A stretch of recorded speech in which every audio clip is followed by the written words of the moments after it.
Brad Schow. Oh, wow. I've been Brad quite a long. One of my favorite, really, really smart. We have similar backgrounds. We started, our technology firms. Brad now does a lot of work with ConnectWise, a great partner, an MSP partner in the Tampa Bay area. And he still helps managed service providers, small businesses get through the next level. We talk about, how they suffer. A lot of these companies, these small companies suffer in sales. They usually owner-led sales. And where can they go from there? We talk big discussion between manager and a leader. We often fall short. I've had managers that thought they were leaders and had to have these humbling conversations. We talk about muscle and feel, how to get that small to medium business or MSP to the next level. You kind of struggle at 1 million, then you find something out. 3 or 4 years later, you grow up to another increment, to another level, and how that works, and how how he describes it as all the really rich people, private equity has come in and validated all the work that managed service providers are doing, bringing so much money and providing a great exits and this pot of gold for many of the owners. Great conversation with Brad Schow. Of course, we opened up photography. He's a wonderful photographer. It's just wonderful conversation. Interesting view on discipline. He created a term that I was unfamiliar with that I really, really enjoy. He called it micro disciplines. Thanks for listening. Hi, I'm Joey Pinz. People ask me, how did I lose 130 pounds? The quick answer is always discipline. I started my business, wasn't paying attention to my health, was eating too much, drinking too much sweets. My daughter was born. Next thing I know, I'm pre-diabetic, I have hypertension. I knew something had to change. Discipline. I, like many of you, have faced many challenges in your career, in your family, in your life, in your faith. How did you attack them? How did you approach them? How did you solve them, hopefully? It all had to have some degree of discipline. I'm also asked, how did you found and start a tech business that lasted over 25 years? Discipline. I was committed to it, enjoyed technology, didn't enjoy some aspects of it, but knew it was necessary. Discipline. Our podcast mission: how do we use discipline to better ourselves and society? Join me, please, as I talk to interesting people and discuss how they use discipline in their family, and their passion, and their careers, and how it helped them. Our podcast vision: growth through learning from others. Joey Pinz Discipline Conversations. It'll be light and serious. Join us, please. Thank you for consideration. So excited to talk to you, Brad Schow. Thank you so much for your time. What does it take to capture the essence of a great landscape in photography? Joe, that's where we're starting. All right, I love unpacking things. Two things. One, rule of thirds. Like, that's the first rule, right? Like, rule of thirds. Second thing is, Joe, and like this is kind of how I roll, is like, it's the vibe of the thing. Huh. It is like when you're in the right spot, you can just feel it, and that's when you take a picture. For me, You're gonna I'm have to a big just feel guy. I'm a feel guy, Joe. Like, I gotta feel it, and then I snap away. because I know you Yeah, fairly well, and I have you more of a science guy than art guy. But you're telling me yeah. this particular venue is all art. It's all Yeah. feeling. So here's what people see, Joe. I'm super introverted, so I calculate how to not be noticed. And Huh. that's what people see with the science in me, because I'm so calculated on some things. Right. But at the end of the day, like, I don't know. I make decisions, and I think most people do, whether they realize it or not, based on feel. Like, Hmm. I've studied sales, and I know you're a sales guy, right? Yeah. Like, having a business, you have to have a certain amount of sales. The brain fascinates me, and you make decisions based on feelings, not on logic. And in my career, I've had to learn that, like, as much as I think I can logically think my way to the right conclusion, people are interacting with you based on feelings. Mhm. I mean, as I look at some of your the photography is stunning, Yeah, Brad. I mean, the beach, the mountains, the rainbows, the waterfalls, and then the cities, right? This bridge, How much do you do in post? I don't know very little about this Yeah, stuff. not a lot. Not a lot. Like yeah, I don't know. I just like the feel of it. Um I do enough on post to get the feel. Mm, Yeah. Photography is a funny thing. It's changed with phones now, you know. right. Everybody can take a picture with their phone and it looks better than it did through your eye because they got the magic kind of the post built into the phone, you know. So what you'll find when I do a lot of my photography, I like to pick lenses that are outside the norm of what a iPhone or you know, any kind of cell phone would provide. So really wide angle type stuff or really zoomed in type stuff. Like that's what I like. Like you probably see the one of my like I don't know, the personally most satisfying ones is the peak of the Sydney Opera House with the sun right behind the Oh yeah, the yeah, tip, right? yeah, Like, yeah, yeah. you know, there's I don't know, there's not much to that. Not much to that, but it's just this, there's something about that picture. I'm like, yeah, that works. Um Hmm. yeah. And you know what's funny? I put some my wife channel. She said, "Hey, put some of them up. I bet people would buy them." And I'm like, "No, like you don't. You don't realize how hard it is to make a living as a photographer. Like you know, it's a lifelong pursuit to make a living as a photographer, and then very few people make it. But Mm. I put them up on this service. I put like probably a dozen of those pictures that you're looking at up. By far the biggest selling one is this winter landscape of a road in Iowa. Yeah, Do you see that one? That's the yeah, one with the people, white. that's the one people buy. Wow. Yeah, that's the one people buy, which is, you know, it's interesting to me. What do people like? What resonates with them? Yeah. Now, when are you ever somewhere where you wish you had the camera? Yeah. Yeah, sure. Sure. It's you know, Joe, it's tension. Like Mm, there's the tech cuz I'm going to Arizona next week, little PTO. And right now for you. I'm thinking, do I want to lug my gear with me? Because when I have Mm, gear, I'm talking gear. You know, it's not light. I have a real high end Nikon digital camera, and if I'm going to carry it with, it's heavy. Um, because I figure if I'm going to do it, I want to do it right. So mm, I have it. So I've gotten to the point, especially as I've gotten older, it's not worth like I don't want to bring that stuff with unless I know for sure I'm going to go take pictures. Um, and then you see something, you're like, man, I wish I had my camera here, you mm. know? So, yeah. Does having it when you go out? I assume you purposely go out to take pictures. Does that put more pressure on and kind of rush the art of it? It used to. It used to, but now, I'll tell you the progression of what it used to be. It used to be I would go and I would take like 200 pictures hoping to get the right one, right? But if you think back to like, you know, uh, Ansel Adams, right? I love Ansel Adams. Sure. Who doesn't know Ansel Adams and like his photography? But if you read the stories of Ansel Adams when he used to go take pictures, he used to have to carry glass plates with him climbing up the mountains of Yosemite to take a picture. So he looked at it like he better be in the right spot at the right time, ready to go with this camera because he had one, maybe two. If he wanted to carry like three or four, these things were heavy, they were big.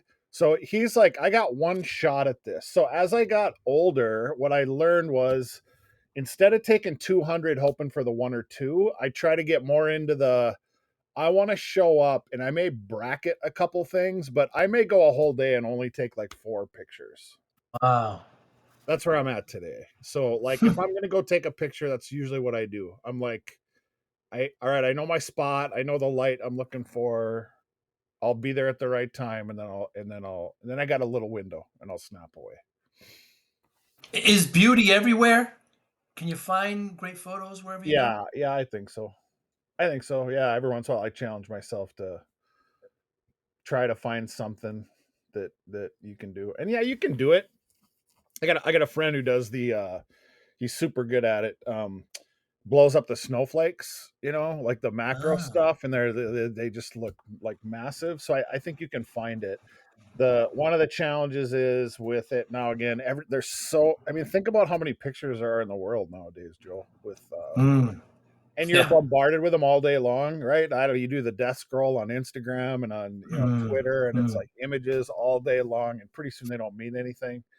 You're just looking at throwaway stuff. Um, so it's harder to find something that would make you stop and look at it, or you gotta be looking for it, right? Like you got to be thinking, I'm looking for a piece of art here.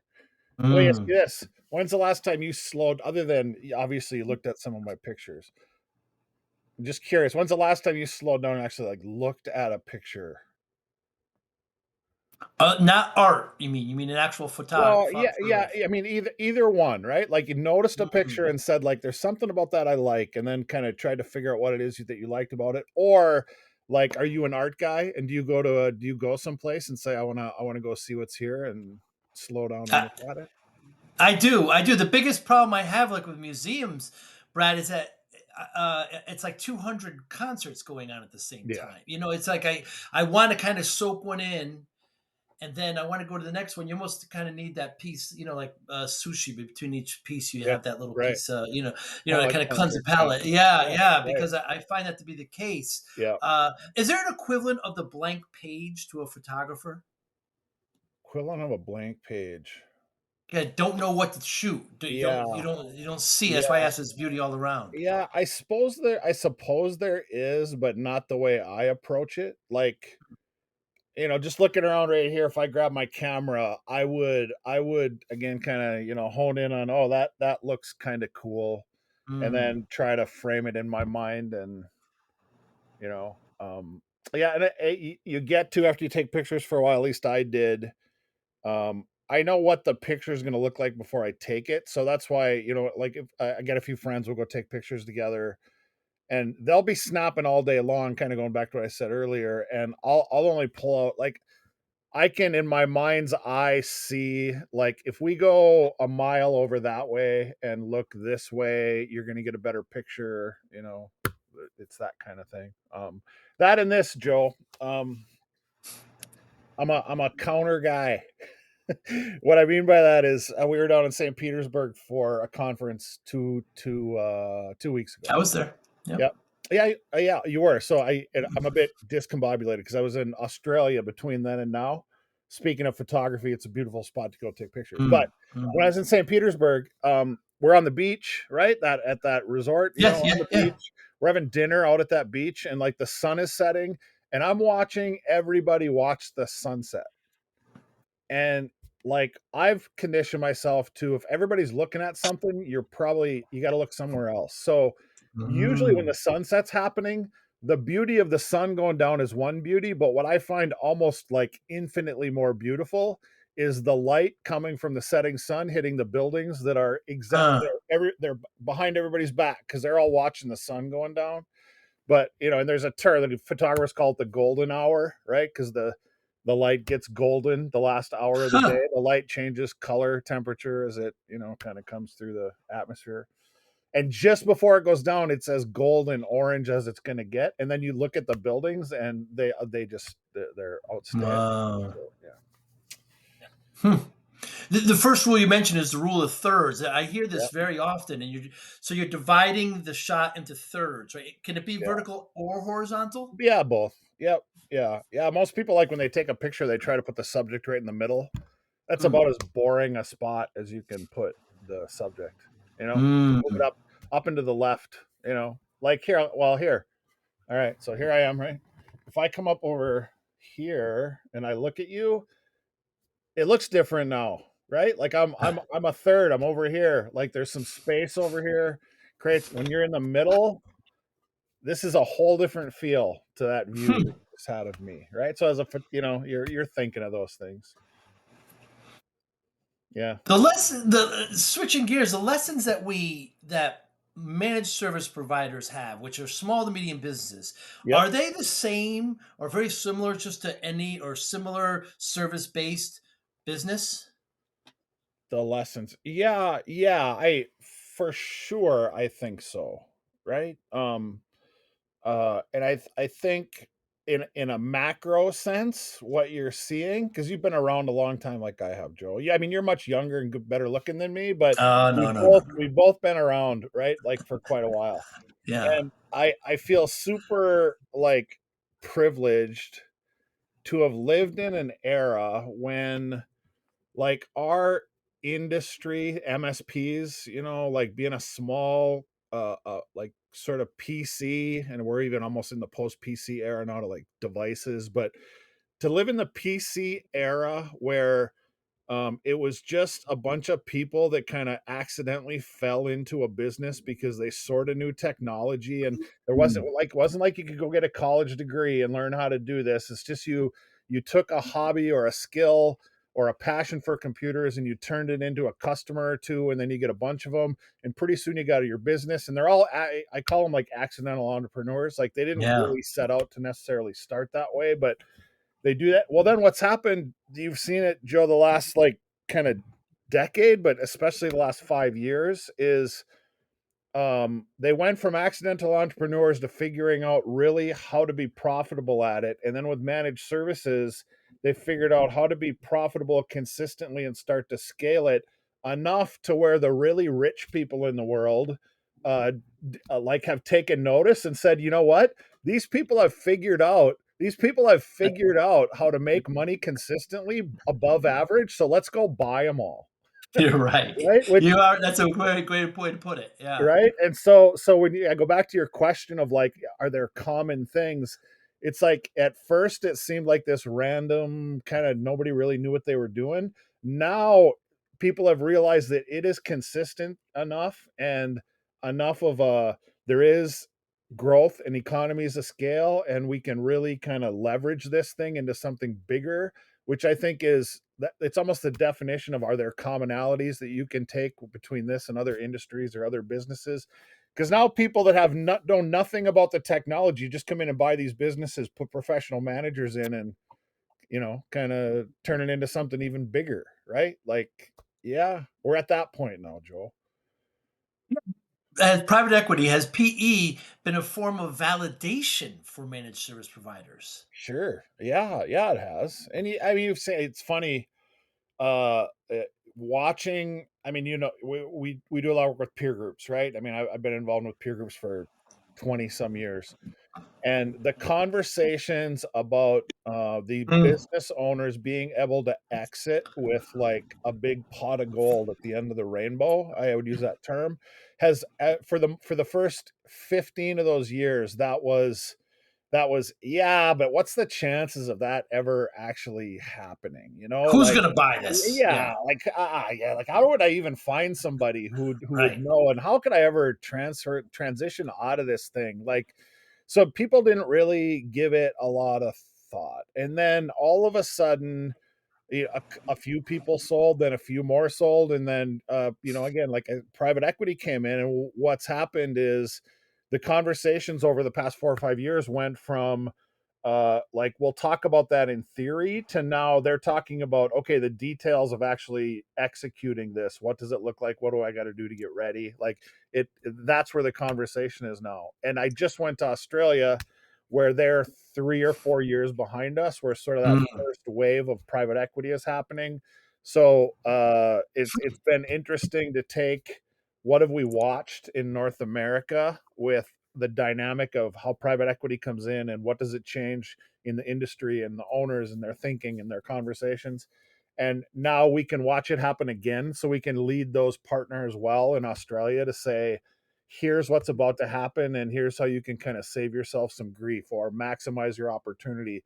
And now they're just starting to kind of awaken to, oh, there's some opportunity coming that seemed only before to be like theoretical, and now they're watching their friends get paid, and it's now they realize, oh, yeah, like we could do this. We have serious decisions to make. We're not talking theory anymore. It's fascinating to me, even that when I talk to MSPs, how the language has shifted so much, Brad. I mean, I've never heard so much talk of tool consolidation, and more focus on the bottom line, because that's where the multiplier is. Yeah. I've always heard talk real technical. What are you doing for security? What are you doing for these areas? And it's amazing where the shift is, and where we don't see, we even in small to medium businesses and SMBs, is generally when they're led by their owner, they're not good at sales. Yeah. It's by far, and we talk about like kind of curve jumping in the peer groups of Mm. your business growth usually isn't consistent and up to the right. It's like you might grow to I'll make up some numbers that are rough, but it's the reality of what we deal with. It used to be like you'd get to $1 million and you would kind of get stuck, and then you would figure out how to more effectively scale your service delivery, and you'd go 4 or 5 years at $1 million, and then you'd figure something out. You'd make the right hire, you'd get the right person to run service, so the owner could like, okay, now I can go focus on selling, because small businesses buy from small business owners. So at that size, they have to go out and do the selling, but they're uh, they don't know the disciplines, to go do it. So they just kind of fumble around and do it, and they find their way. Now they have more time to do that, so they go from $1 million to $2 million, and then they stick there, and they'll stick there for a while, 4 or 5 years, 15 years, sometimes 20 years at $2 million. And Mm. then something clicks again, and they'll curve jump, right? They'll figure out like, oh, this is really what I was stuck at. And they'll go to like $5 million. And like, there's almost this sort of doubling. And so the growth looks like this. And Mm. sales is probably the last sort of curve jump that has to happen, because there's a fundamental difference in these small businesses between an owner taking advantage of their network and their relationships, and when they've exhausted that and they have to learn how to go generate leads and then sell their business, not from something that's a warm lead or a referral type thing. It's a whole different selling motion, because going back to the feel, the reason why warm leads are easy to close is the trust has been handed off. Somebody, like, if Mm. I tell you, Joe, you can trust Arlen, then you'll go work with Arlen, right? But if Arlen shows up knocking on his door and says, "I'm Arlen," you're like, "Yeah, who's this guy?" Right? We Mm. both know Mm. Arlen, so Mm. everybody gives Arlen the time of day. But you that owner led sales thing, that's always the toughest curve to try to break through. That transition you talked about, there's a term that you use a lot called muscle and feel. Yeah, yeah, yeah.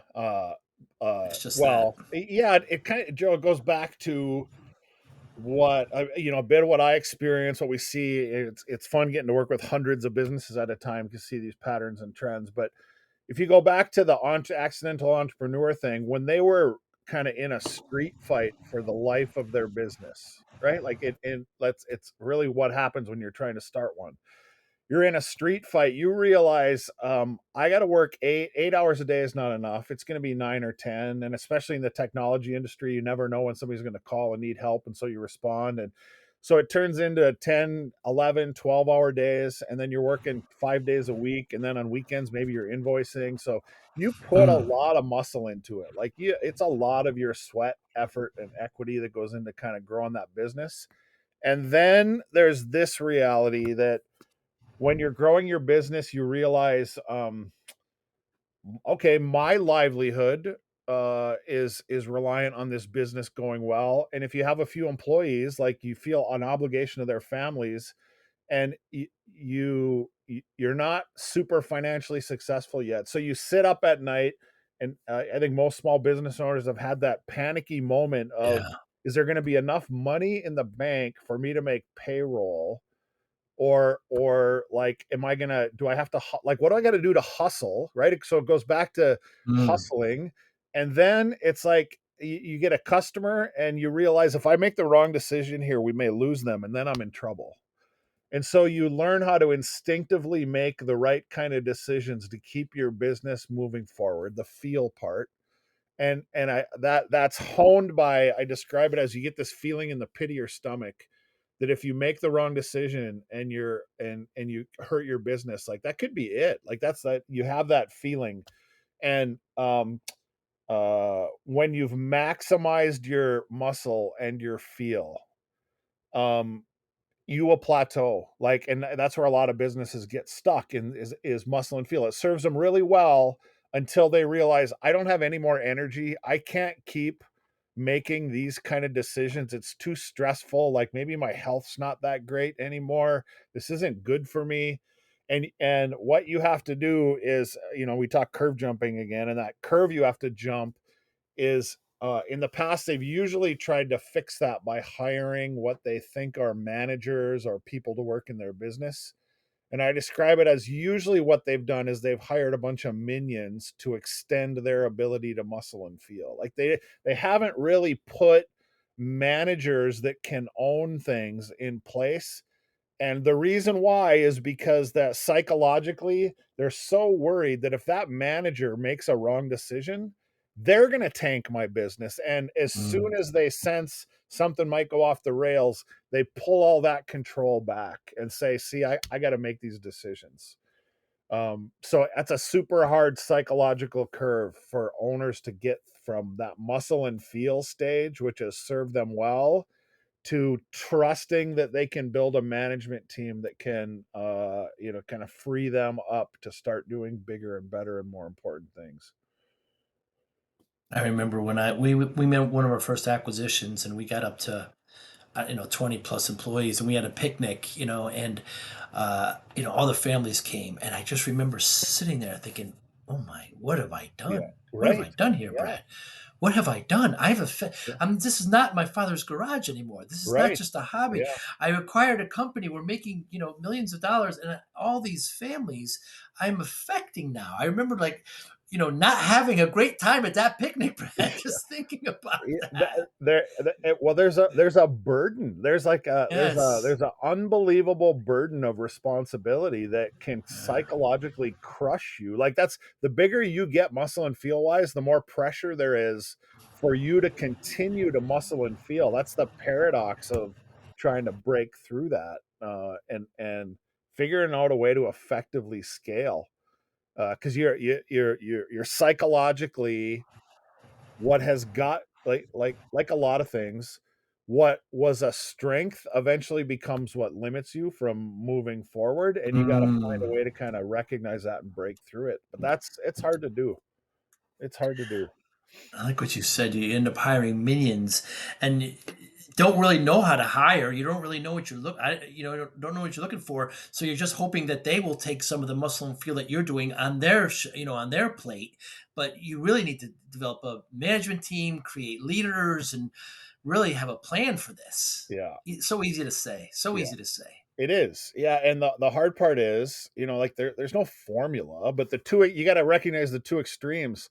The two extremes when you're bringing people on are you can either micromanage, which doesn't help you at all because it just becomes more burden for you. Yeah.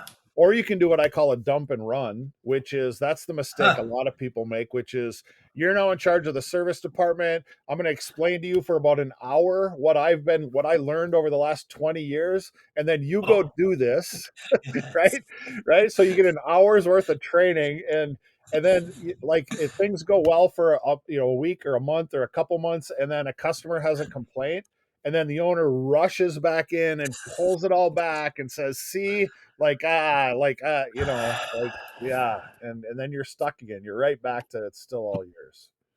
It's Yeah, hard. I've seen that. It's Yeah. very hard. And getting back to sales, I remember Brad in the '90s hiring.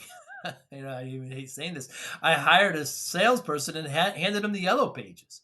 Right? Right. Yeah, it was Yeah. terrible. I Yeah. didn't know the difference between sales and marketing. I didn't Yeah. know the support they needed, and like you said, I trained them for an hour, and now go get them. I can't wait Right. for the checks to start Yeah. coming in. It's terrible. Yeah, not only the process, Joe, and it like it's we can laugh at this because we made these mistakes, right? Yeah, And yeah, yeah. like not only the process, but what a lot of people aren't kind of aware of is there's a massive difference between you as an owner looking somebody in the eye and saying you should buy from me, right? Because again, it goes back to Mm, trust, mm. or taking somebody that doesn't have the authority and the autonomy to make decisions like you need to to look somebody like, trust me with 50 or $100,000 of your money to go like buy computer equipment and come and put it in for you, right? And back in those days, like it might be Bob who like forgets to wear his belt and kind of just smells just a little bit funny. That's the guy Right. who's going to come in and put your $100,000 worth of computer equipment in. That was the game we were playing, right? Oh Like my that was goodness. it, right? Yeah, So different.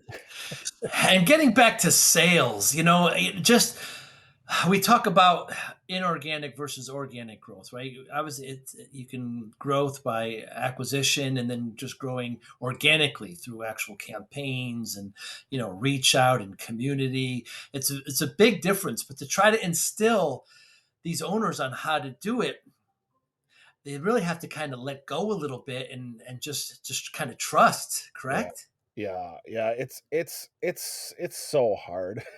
It's so hard, Joe, not just from the being able to let go part, but in our industry, this service industry in the IT delivering those kind of services, here's the owner learned how to build their business on the service side. Like they understood, if I hire another tech, I can bill that tech and it will generate more money for me. And it will be I'll hire them and I'll train them for a week or two and then I can start making them billable, right? So you knew if you found the Mm, right person, they had some skills, you could make some money, right? Like it would help in the business. When you get to owners and sales, and then you try to hand off sales, and it's interesting because I'm putting together a lot of material on helping owners try to navigate this transition. But the in talking with people that have built bigger, successful sales staffs, it's more like 12 to 18 months before you can expect a fully burdened sort of return on what you're paying that salesperson. Like they are mm. not going to turn around and make a sale the first month. Like technical people, which you're used to hiring, they can go knock out tickets and become productive right away. Right, You right. hire a salesperson, you better financially be prepared to look at that as an investment, like because you have to plant that seed, get them kind of familiar with what to do, how to do it, how to effectively represent your company, how to maybe have the right conversation and then close a deal. And that like that's six to 18 months before you realize if they're any good at it or they're going to get there. And it's so different from a leadership and management perspective, and so different from a, what is this going to affect my business? How is it going to affect my business financially? That it's hard for owners to realize this is gonna be a different game than building a service department, building a sales department.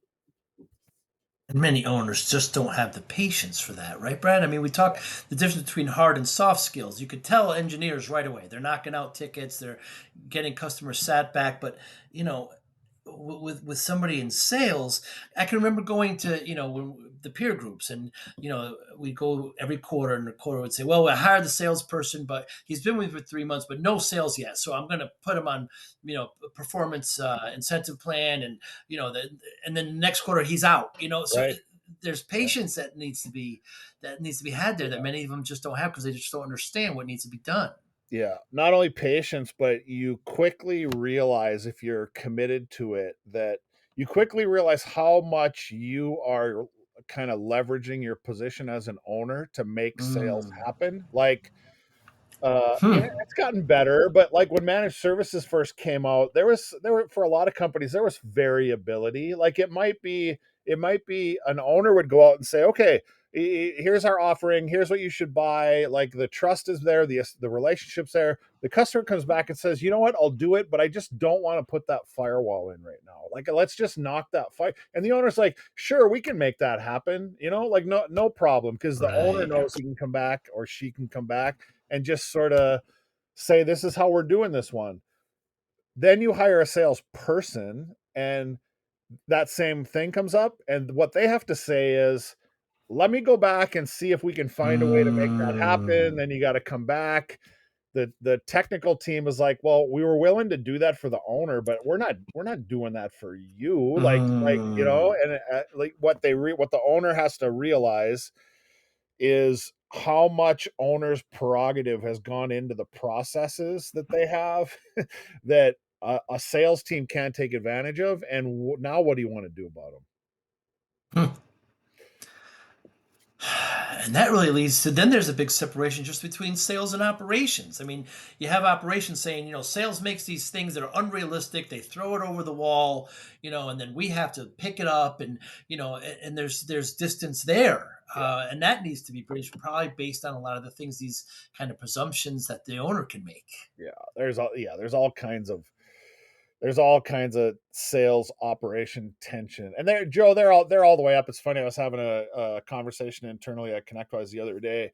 Like there's enterprise versions of that problem, right? Like I talked Mm, about it earlier that somebody who was really smart pointed out to me once that life and leadership is really a lot of times it's not about making clear cut choices, but it's managing tension mm, of like, mm, it may not be that you go completely this way or you go completely that way, but you have to manage the tension between your service team being able to deliver and the sales team being able to sell.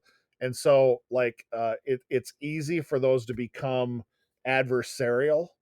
And as a leader, you got to figure out how do you manage the tension of getting both those right so you can move it forward. And mm. Joe, I used to think tension was bad. I'm a Midwest guy, and Yeah. I'm an introvert, and like I can see it in my heritage of um avoid conflict at any cost, Huh. right? Like that's the but what I had to learn was that nothing moves forward without tension. And so I had to create a new relationship with tension, Joe, and learn to embrace it. Like, because tension is what moves the world forward. You just got to learn how to harness it right. Yeah, because tension will move the priority, will move the urgency, but hopefully it doesn't get to a point where it causes harm. Yeah, yeah. I remember No tension, nothing moves, Joe. Nothing yeah, moves. it's true. Right? Like that tension is what moves the world forward. I remember the Jeff Bezos book. I remember the two great takeaways from Amazon. He said he never made a team that he likes small teams, and he never made a team that can not be fed by two pizzas. Yeah. So that was one Right. of it, and his other one was like how much he empowers his managers to make decisions, and the question becomes, at what point can you make the decision? Do you wait till you have 100% of all of the information, all of the um, research that needs to be done, or do you Right. only wait till 10%? If you only wait till 10%, you may rush it and lose it. If you wait till 100%, it may be too late. So Yeah. his magic number was 70. If you could prove that you got 70% of the research information and you made the decision and it failed, you would not be punished for it. Yeah. I thought that was always interesting. Yeah. What's the difference between a leader and a manager, Brad? Uh, yeah, that's a good question. Uh, and it's here's I'll try to fumble my way through it. I should have a better answer for this, Joe, because Muscle I and talk feeling. about this stuff all the time, right? I talk about this stuff all the time. So a manager directs things and is in charge of things. A leader is Hmm. trying to inspire and get people to follow, right? So in my mind, leadership is a more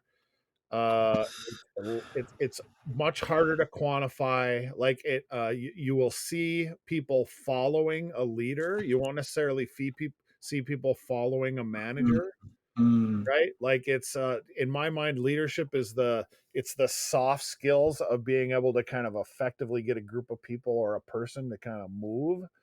Management is authority. That's what I think of. I think of management as authority and leadership as inspiration. If I had to sum it down into mm. soundbite, it would probably be that. One person describe it as manager is in charge of the processes, the goals, whereas leaders are in charge of the people. Yeah, I think I might have got that wrong, but yeah. something like that. And Uh, another thought I've had lately around leadership that when I say this, people kind of they nod their head, so I think I might be onto something. But it's leadership. and to a certain extent management, but especially leadership is a lot of times it feels like, well, it's a you get to have that mountaintop sort of like um leading people to the promised land. Like that's what people think of when they think of Mm, leadership. What I've mm, mm. found is that a lot of times leadership, way more often, leadership is m- choosing between the best of two lousy options. Hmm. Like neither one of them are great, but somebody's got to make a decision and we have to move things forward, right? And a lot of times it's like, all right, I got to pick one. It's going to be this, and here Mm, we go. hmm. And I've had the problem, Brad, where I've had managers who think they're leaders. And that's a Yeah, tough decision because you don't want to deflate. There's some ego right. there sometimes, and it can is it difficult to make the transition from manager to leader? Uh, yeah, for sure it is. Yeah, and what comes to mind when you say that is I'm always really leery of the person that comes to me and they say I want to manage something. Mm. Because you way too often in that is they're saying, I want control, not I want to be responsible for the outcome. You know what I mean? Right. But you're kind of smiling like, yeah, I get that, Yeah, yeah, and it's the people that want control. That's what rubs yeah. people the wrong way. That's bad leadership. It So is. yeah, I mean, I think there's a continuum, there's a spectrum of what kind of leadership skills do you bring to the table, what kind of management skills do you bring to the table, and if my manager is like that's the sort of thing where I'm like, that's like negative leadership, is if I'm sensing you want to manage because you want control, that's a negative for leadership in my company, right? Yeah, Having the control but not the responsibility. My yeah, goodness, that sounds pretty unique. And I don't know. I was going to say cowardly, but I don't really mean it that way. I just mean you should if you want control, then you should have some reasonable level of accountability. It's a correct. very interesting position, and I've had that conversation, and it's tough. Right. You have to mentor. You end up having to mentor. Yeah, it's people, I mean, I'm sure you've heard it, but the whole like the ideal business would have no people, right? Mm. Yeah, it's yeah, I say that it's funny, but and Yeah. I think you've been around me enough. I don't know if you've heard me a lot of times when I'm talking to groups of people. I will say, like, I I mean, sometimes I'm like, I hate people. People are the Yeah. problem, right? Like, Mm, and I mm. say that in love, right? Because it's Of like I course. love seeing people Yeah. grow and progress and have aha moments, but the reality is it's like, gosh, all of the almost all of the challenges are rooted in people challenges. It's hard. It's not for the faint of heart to try to It really is. people. Yeah. I try to talk people out of it, and maybe I do it because I'm hoping that they'll really kind of commit to it. But running a business, other than the employees, the clients, the vendors, the banks, I mean, wouldn't be bad, right? Right. Right. Yeah. Yeah. Yeah, Yeah. yeah. It's very very tough. So as you know, Brad, I started my MSP back in the '90s, and I was working way too hard and not paying attention to myself. I gained a lot of weight. I was up to 340 pounds. Didn't even realize it. It's the miracle of the body when you're younger. It just kind of adapts. And Right. had to check up, and the doctor said to me, if I don't lose this weight, I was 46-inch waist, 340 pounds, said, if you don't lose this weight, you're not going to see your daughter graduate. So my daughter had just been born. So, I mean, that shocked me, you know, kind of come to Jesus moment. Lots of stresses in the business. That picnic we talked about was, Yeah. around that time, Right. ironically. So I took the next 6 or 7 months and I lost about 130 pounds. People always ask me how you got to keep it up. You can't look at it as a finishing line, right? Many of these Yeah. things that we Right. talk about, Yep. you got to keep up with it. Many people, just kind of reach that goal and don't celebrate it enough. Celebration is a big thing too with goals. And people always ask me how, like there's some secret, like I have some, secret way. And my one word answer is always discipline. right? That's how I lost it. I got focused, I got organized. I had this kind of come to Jesus moment with my daughter. I'm not responsible for myself anymore. I have this family that I'm somehow responsible for. So I wonder, Bradshaw, how discipline plays a role in your life. Yeah, it's a good question. Um, I think for me, it changes as the seasons go by in my life. Hmm. Because I think people are, in for me anyway, like um what I choose to prioritize and be disciplined around has changed as I've kind of grown and Hmm. matured and your Hmm. perspective changes, right? Like I think even like in your story, what I hear is you were disciplined around growing your business, but you kind of took your eye off the ball, or you weren't Ha! aware of like this other thing, right? And you got shocked into that become a priority for you. And then you became disciplined around that, right? Like that's right here. It's So true. for me, what I try to look at is um like am I disciplined and balancing those disciplines in the right things, Hmm. like, and uh we uh we've been, by we I mean you and I, we've been in this industry and a part of a community where we force people to plan, Hmm. and out of those plans comes some discipline, and one of those plans is the life plan that we ask them to create. And in that life plan, it's like, look, there's different areas, like spiritually, what's important to you, and health wise, what's important to you, and financially, what's important to you, and creating the like almost the micro disciplines, that like are there. I like, I don't know, I'm curious on your thoughts on, you have to make big decisions, but kind of to James Clear's point, it's like discipline of a little habit every day is way better than like a big like flag in the ground that you think you're going to set that totally disrupts your life, unless you have that aha come to Jesus moment like you said. But Hmm. like I try to analyze the micro disciplines that I have in my life as I get older, and not make these big massive kind of change in disciplines, like, I don't know. Or micro disciplines. I have this ongoing theory or thesis perhaps, that discipline is a spectrum. Yeah, And in it are things like restraint and mastery and control and routine and direction and order, willpower. And I think that's what you refer to as those. And it's interesting when I ask people this question, how the I am not the king of discipline, Brad. I am yeah, deeply flawed. There's many yeah, areas where like you said, it's where I kind of decide where to focus.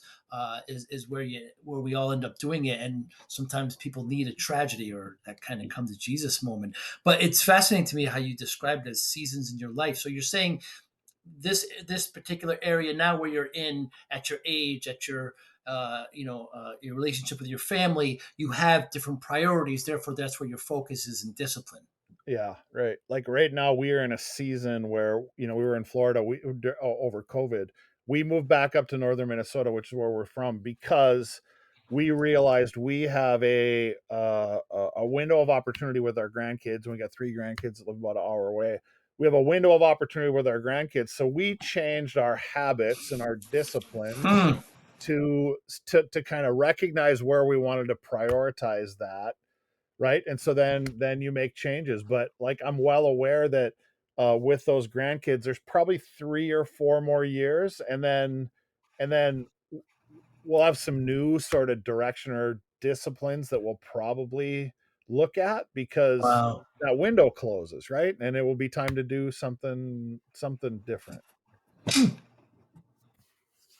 Yeah, that's a very interesting relationship with discipline. Yeah, you're kind of saying it's yeah, prioritizing. Yeah, I don't have grandchildren yet, Brad, and I wonder what will happen, like where my priorities, my discipline will shift at that point. Yeah.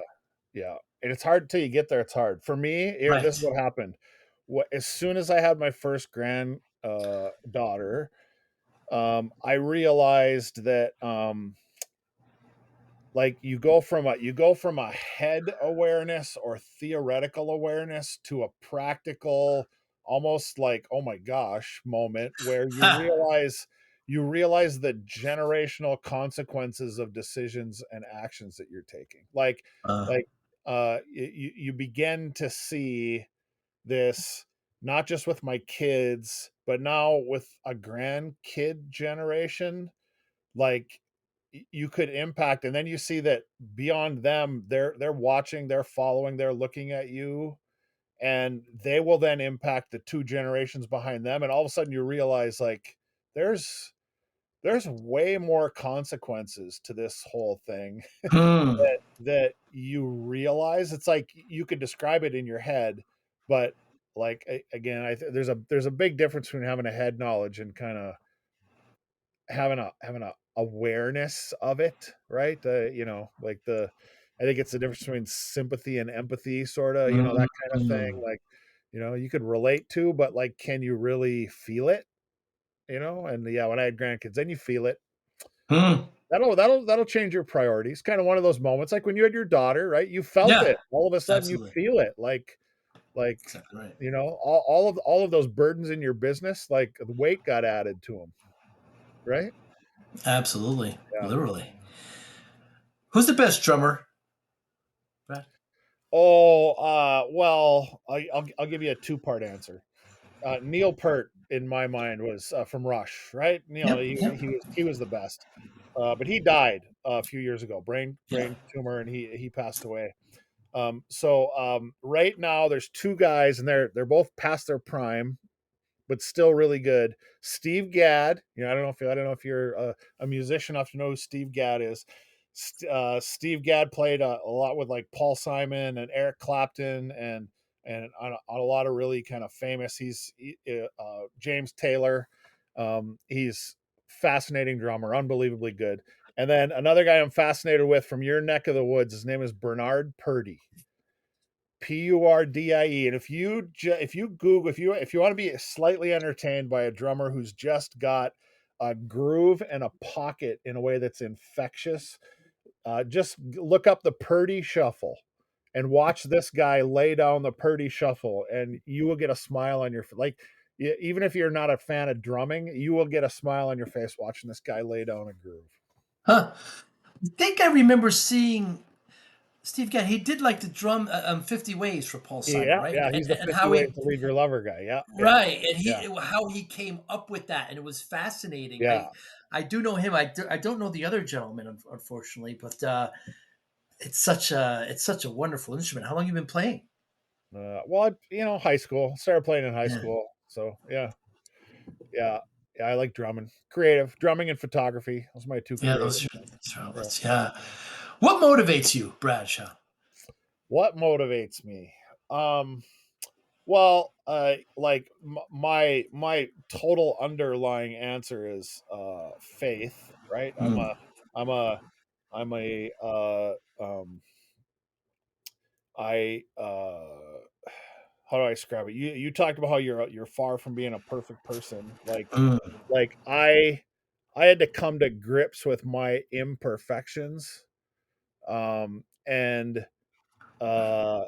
you know, I grew like so I grew up at going to a Lutheran church, and I had a head knowledge of it. And then but what I realized when I was like doing that was um like what I saw around me and what I saw in myself was like I like this is a weird standard that Jesus set, and like I can't ever live up to this.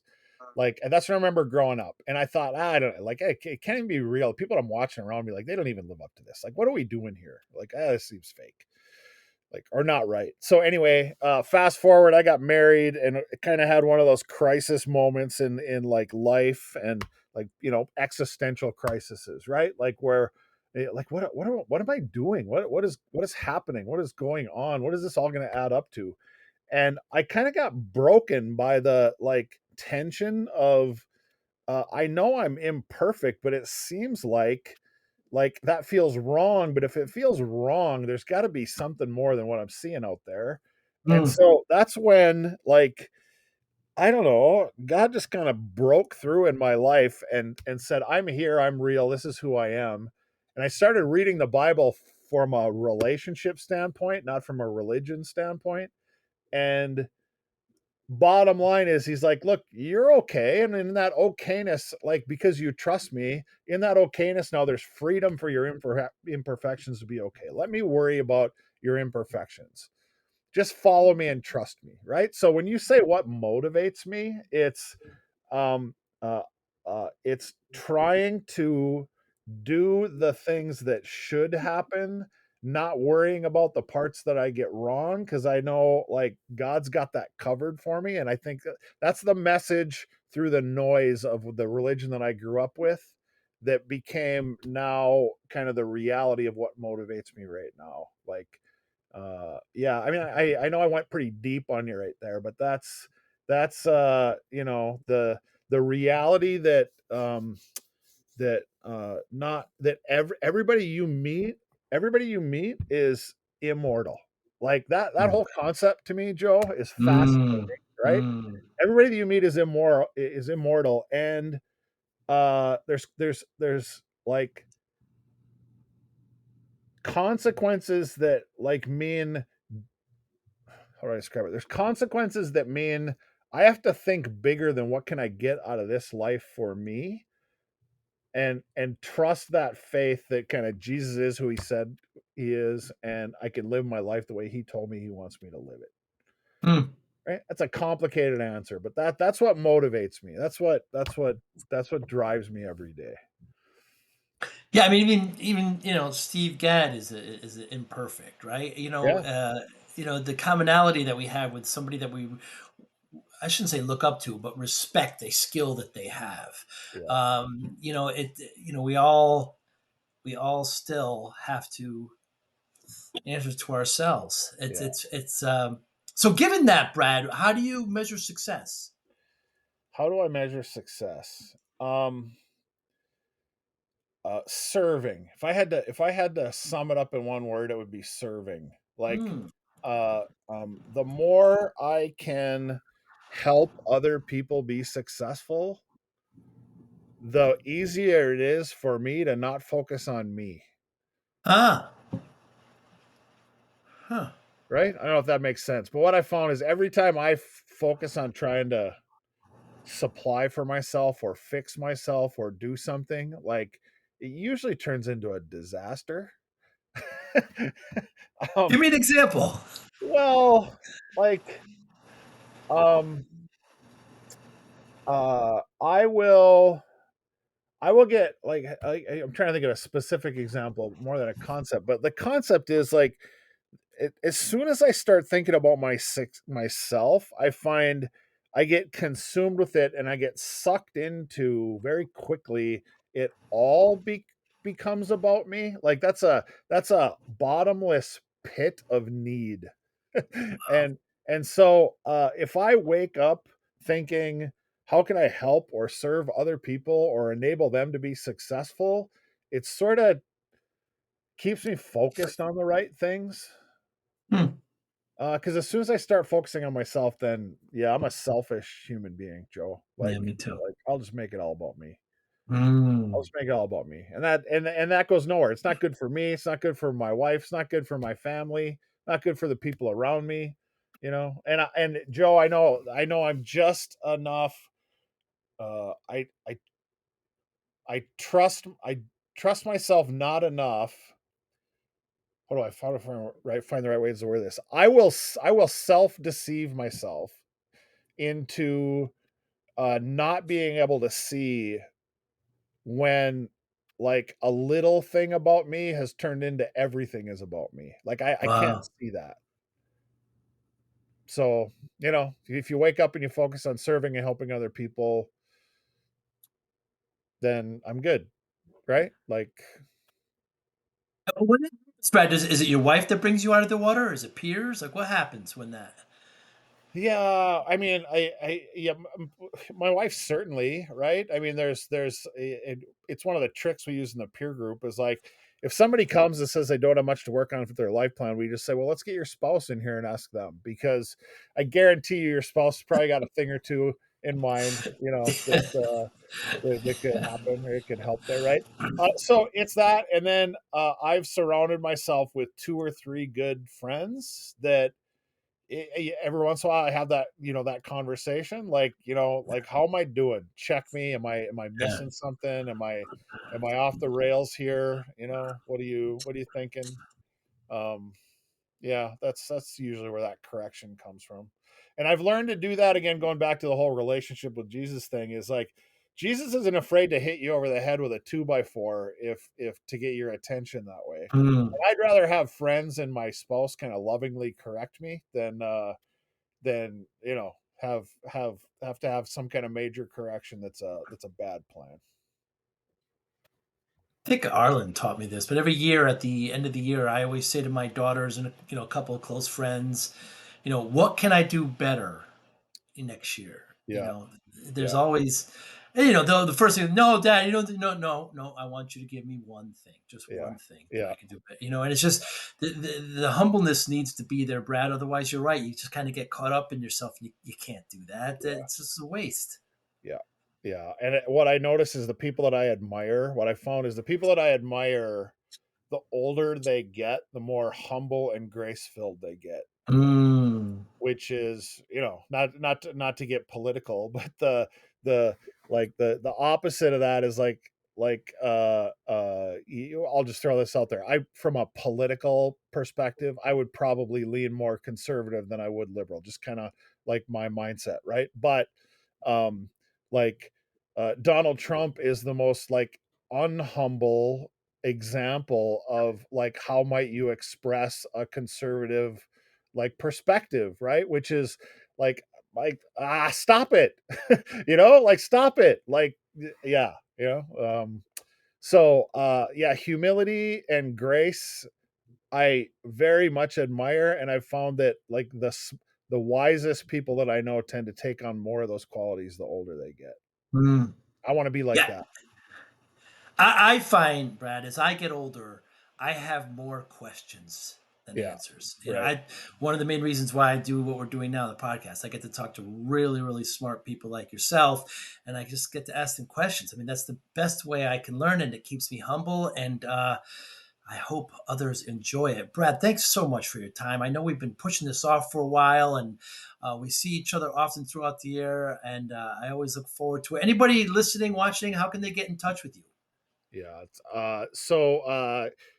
If you want to get in touch with me at work, right? But it's first initial last name at connectwise.com for any of the work stuff that we talked about. But I'm on Twitter. I am on Facebook. You can friend me on there. I'm to use the I think it's Deion Sanders. You follow college football at all, Joe? Of course. Deion Sanders, I ain't hard to find, right? That was his whole thing last year, right? It's like, reach out for me. I'm on the social medias, not super active, but I'm out there. So, yeah, I would love to talk to anybody who resonates with anything I talk about. I always like talking to people. And of course, LinkedIn as well. We'll make sure we'll put that all in the show notes. Brad, thank you so much. Enjoy your time off next week in the Southwest, and I look forward to seeing you in future events. Yeah, likewise, Joe. Thanks for all you do. You be well. All right. Thank you for listening and or viewing Joey Pinz Discipline Conversations. Please share this episode with one or two of your friends who you think may benefit from the episode. Our website, www.joeypins.com. There you'll find lots of resources and you could join our mailing list. Please follow us on all our social media, Instagram, Twitter, and Facebook. Podcast information, the video version of our podcast is on YouTube. Please subscribe. Audio is on all major podcasting platforms. Please follow them. And if you like it, please consider giving 5-star rating. Would really appreciate that. Would you like to financially support the podcast? You can go to our Patreon site. Consider $5, $10, or $20 a month. There's all kind of plans that we have there. There's like a one-time payment. What is this podcast episode worth to you? $25, $50, $100, $500, $1,000, $5,000. You be the judge. You can go to our PayPal account to do that as well. Thank you again for listening or watching Joey Pinz Discipline Conversations.